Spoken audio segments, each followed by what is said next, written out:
Hello दोस्तों, आज जो हम क्वेश्चन डिस्कस करेंगे वो है if alpha and beta are the zeros of the polynomial. Polynomial दिया हुआ है 2x² प्लस का 7x प्लस का 5। हमें क्या फाइंड करना है? तो हमें ये राइट करना है इसका वैल्यू। इफ अल्फा प्लस का अल्फा बीटा का वैल्यू क्या होगा ये हमें फाइंड करना है। तो अब कैसे फाइंड करते हैं तो देखते हैं।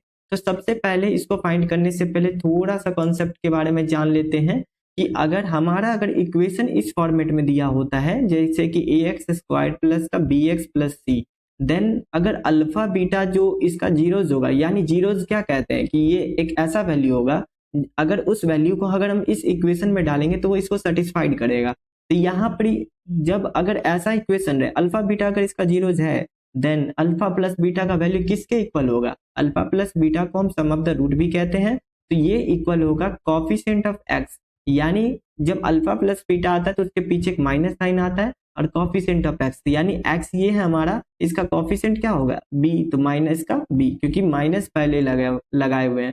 इसके बाद क्या होगा कि कोफिशिएंट ऑफ एक्स स्क्वायर, यानी कोफिशिएंट ऑफ एक्स स्क्वायर क्या है? ए है। ठीक है, फिर उसी तरीके से अल्फा बीटा का भी वैल्यू निकालेंगे तो अल्फा बीटा का वैल्यू क्या आएगा? कांस्टेंट टर्म, तो ये सी हो गया, और coefficient of x square that is a. मतलब हमारा इस तरीके से बनाना होता है। तो ये गिवन इक्वेशंस में कि गिवन जो हमें फाइंड करना है, जो दिया गया है कि अल्फा प्लस का बीटा प्लस का अल्फा बीटा ये दिया हुआ है, हम इसको क्या एक अरेंज कर सकते हैं। तो अरेंज कर लेंगे कि अल्फा प्लस बीटा हमसे पूछा गया है और अल्फा बीटा का वैल्यू पूछा गया, तो हमें इस इक्वेशन से अल्फा प्लस बीटा और अल्फा बीटा का वैल्यू निकाल लेना है। तो वो कैसे निकालेंगे देखते हैं। यहाँ पर क्या करना है कि एक px मान लेंगे, px इक्वल्स टू कितना हो जाएगा? 2x² प्लस का 7x अब प्लस का 5 ये हो जाएगा। ठीक है, अब यहाँ से अगर अल्फा बीटा का वैल्यू निकालना है तो क्या करेंगे? अल्फा प्लस बीटा निकालना है तो minus coefficient of x that is 7 और coefficient of x square that is 2। तो ये हमारा पहला हो गया। एंड सेकेंड में निकालेंगे जो कि है अल्फा बीटा, तो अल्फा बीटा निकालेंगे तो हो जाएगा कांस्टेंट टर्म यानी 5 और कोफिशिएंट ऑफ एक्स स्क्वायर यानी 2।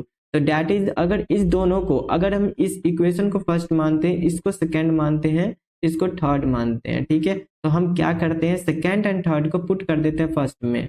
Now putting second and third we get, अगर हम इसको पुट कर देते हैं इन यहाँ पर फर्स्ट, इन फर्स्ट में पुट करते हैं। ठीक है, तो यहाँ पर क्या करते हैं, तो जब हम पुट करेंगे तो ये हो जाएगा अल्फा प्लस बीटा का वैल्यू, यानी अल्फा प्लस बीटा प्लस का अल्फा बीटा का वैल्यू जो आएगा वो इतना से आ गया माइनस का 7 अपॉन में 2, और यहाँ से अल्फा बीटा का वैल्यू आ गया 5 अपॉन में 2। जब इसका एलसीएम करेंगे तो वो तो 2 ही आएगा, और माइनस का 7 और प्लस का 5 होगा। इसको जब सॉल्व करेंगे तो ये आ जाएगा माइनस का 2 अपॉन में 2 that is equals to minus का 1। तो जो हमारा फाइनल वैल्यू आएगा, हेंस जो हमारा फाइनल वैल्यू आएगा वो होगा क्या? तो वो आ जाएगा कि जो अल्फा प्लस बीटा प्लस का अल्फा बीटा इक्वल